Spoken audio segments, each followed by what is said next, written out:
Every great website has one thing in common, and that is the navigation bar. Let me be real, mine was not finished.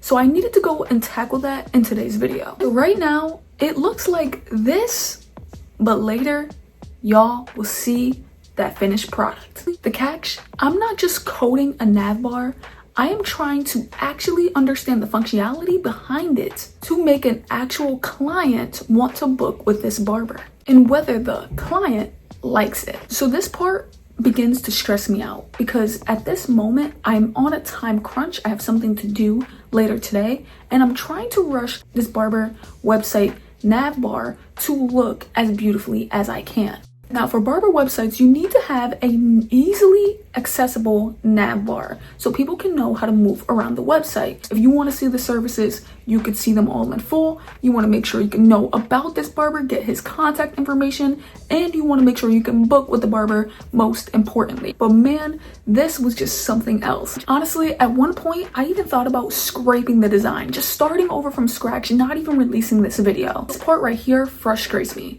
because one pixel off, specifically coming for this logo, it just kept messing up the way the logo was going, messing up the nav bar. So I'm very happy that I finally got this part to work. And honestly, I have been putting it off because I thought it would have been harder than what it is.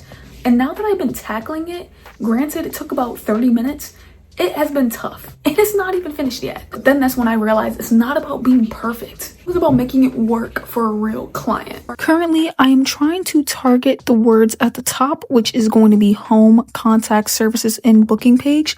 And I want to be able to make them for one, spread out, and two, to be in the middle of the page just because I want to try something new in this new website because my other website, I had it all the way to the top right, but now I just want to put it in the middle. So far, we now have it separated apart like the nav bar is supposed to be, but we still need to figure out how we're going to get this exactly to be in the middle, which is taking quite a while. As you can see, we are struggling quite a bit here trying to get that to be the way we need it to be. Now we are specifically targeting the logo because we're realizing if we set the position to absolute, everything will begin to start working. And from there, setting top and left, eventually we are finally able to get the logo to be exactly where we wanted it to be. Just had to keep doing a couple of adjustments and we eventually got there rather quickly. So finally, the moment you all been waiting for.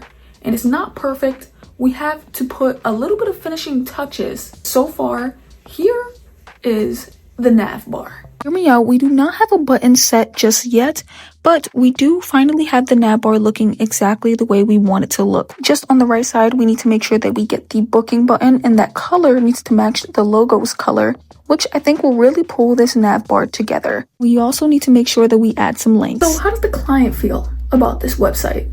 Well, in actuality, this client is actually a mock client. It's not a real client. What we do here is I basically give myself some prompts on what a real client would like or would ask for. And then I try to recreate that in a website because the goal is to build up speed and practice before actually trying to go out and target some real clients. But there will definitely be real life series.